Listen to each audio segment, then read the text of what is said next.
Should we make the choice of being a stay-at-home mom with your children as they grow up an illegal act and declare them to be criminals? Howdy, welcome to another Tomorrow's World webcast. My name is Wallace Smith, and this article, it comes back from the Daily Telegraph in Australia. It's a little bit old at this point, March 20th, but people are still talking about it, and for good reason. Frankly, it was designed to be talked about. It's by the author Sarah Leigh Marquand. I hope I'm saying her name right. And the title is this: It Should Be Illegal to Be a Stay-at-Home Mom. Now, what they're talking about, what spurred all this was a report by the OECD. That's an organization that analyzes economic development in terms of countries of the world and gives analysis. I've used their data actually for articles and as my work as an actuary in the past.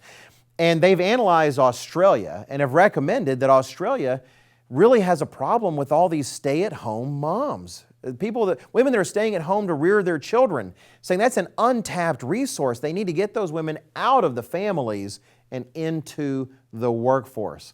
Anyway, Miss Leigh Marquand, I suppose, has some opinions about that and generally agrees. She writes, "There's one issue guaranteed to trigger hysteria across the nation every time it comes up in the news. And it has nothing to do with Pauline Hanson, international terrorism, or married at first sight." And of course, if you're in Australia, you know what those things are. She says it's the topic of stay-at-home mums. More specifically, the release of any data or analysis that dares recommend Australian women should get out of the living room, kitchen, nursery, and back into the workforce. It's accompanied by this picture of a woman with her children in the kitchen with the subtitle, the caption that says, "Dear mothers, get out of the kitchen and get back to work." I know I'm making some of you mad by reading this. Don't be mad at me. Don't be mad at the messenger. Let's focus. Anyway, she talks about how it's just crazy that people are upset about this. Really, this should happen. What are all these women doing staying at home when they can contribute so much better out in the workforce? She writes this statement: "Rather than wail about the supposed liberation in a woman's right to choose to shun paid employment, we should make it a legal requirement that all parents of children of school age or older are gainfully employed."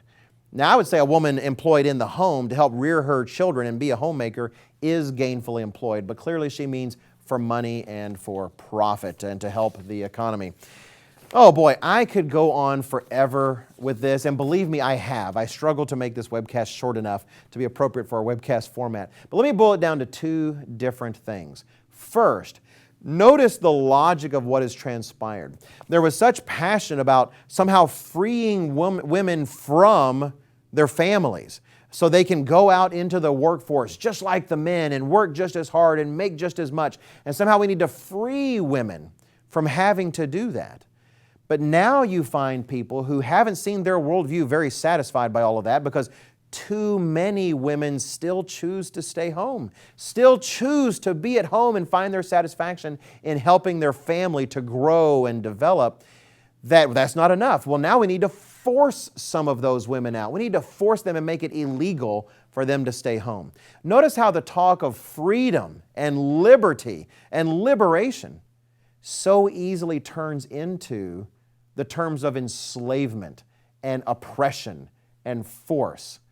It happens so easily. Now, don't think stuff like this. I recognize she wrote this to stir people up and to get guys like me talking to you on the internet. But at the same time, silly things that were said in the past eventually become the received wisdom, it seems. Think about how you only have to go back 20, 30, 40, 50 years, certainly within the lifespan of many of you watching, and talk of one man marrying another man to make a family would have been crazy. Who could imagine that you could have a family without a mom, or for that matter, without a dad?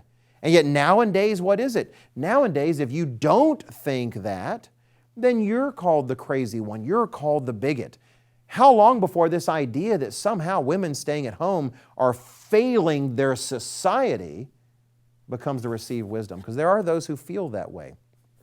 But secondly, the folly of all this.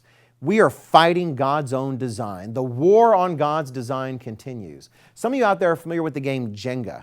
It's a game where you had these stacked bricks, these little wooden blocks, and the goal, what you have to do as a player, is take a brick out of the bottom and stack it on top. And you do that sort of robbing the stability of the column to make a taller and taller column. These people who think that we should force women out of the family setting into the workforce and fight God's design for our economic and societal betterment are doing exactly that. They'll see their tower getting taller and taller. They might see more money flow through the economy, but they'll be robbing their society of its very foundation. And such a tower will eventually fall. Thanks for watching. Please check out everything we have available at tomorrowsworld.org.